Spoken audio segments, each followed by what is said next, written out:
Chapitre 6. De la racine et de l'enchaînement des vertus et des vices. Dieu Tout-Puissant est au-dedans de nous. La loi la plus certaine nous l'enseigne. Que dis-je? Dieu est plus près de nous que nous ne le sommes nous-mêmes. Comment donc se fait-il que nous ne le sentons pas? C'est parce que sa grâce ne peut agir en nous. Et pourquoi la grâce n'agit-elle pas en nous? Parce que nous ne la désirons pas avec un cœur humble et un profond sentiment de dévotion. Et pourquoi ne la désirons-nous pas avec un cœur humble? Parce que nous n'aimons pas Dieu de tout notre cœur et de tout notre sens? Et pourquoi n'aimons-nous pas Dieu de tout notre cœur et de tout notre sens? Parce que nous ne le connaissons pas. Et pourquoi ne le connaissons-nous pas? Parce que nous ne nous connaissons pas nous-mêmes. Et pourquoi ne nous connaissons-nous pas nous-mêmes? Parce que, de parti pris, nous négligeons d'étudier et d'examiner notre vie. Et pourquoi n'étudions-nous pas attentivement notre vie? Parce que l'œil de notre intelligence est aveuglé, parce qu'il est rempli de la poussière et de la boue des choses qui passent. J'appelle poussière l'amour et le plaisir désordonnés que nous mettons en nous, dans les créatures, dans le monde, dans notre chair. Et pourquoi l'œil de l'intelligence est-il rempli de boue et de poussière?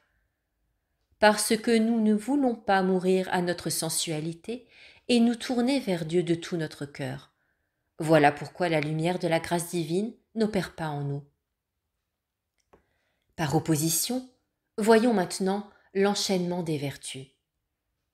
Quiconque désire être illuminé et pénétré par la lumière de la grâce divine et de la véritable sagesse doit mépriser et fuir l'amour du monde, le plaisir du monde, la sagesse du monde.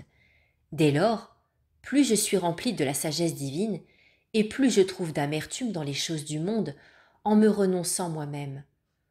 Plus cette amertume du monde me devient sensible, et plus je me conforme à la volonté de mon Dieu.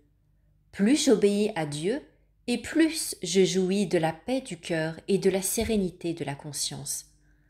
Plus je possède de paix intérieure et de pureté de conscience, et plus mes sens s'apaisent et mon intelligence devient pure.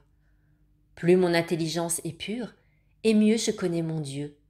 Plus je connais mon Dieu, et plus je marche dans sa crainte filiale.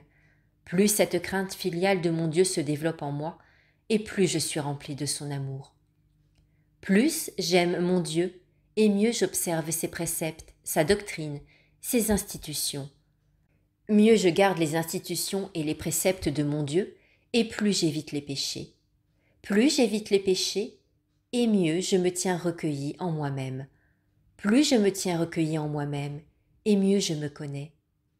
Plus j'avance dans la connaissance de moi-même, et plus aussi je me méprise. Plus je me méprise, et plus aussi je m'éloigne des honneurs et du cercle étroit de toutes choses.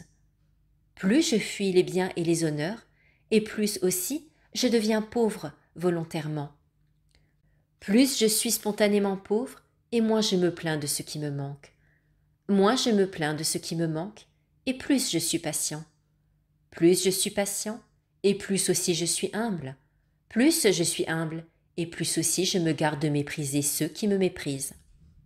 Plus je me garde de mépriser ceux qui me méprisent, et plus aussi je suis pauvre en esprit. Plus je suis pauvre, et moins j'ai de volonté propre.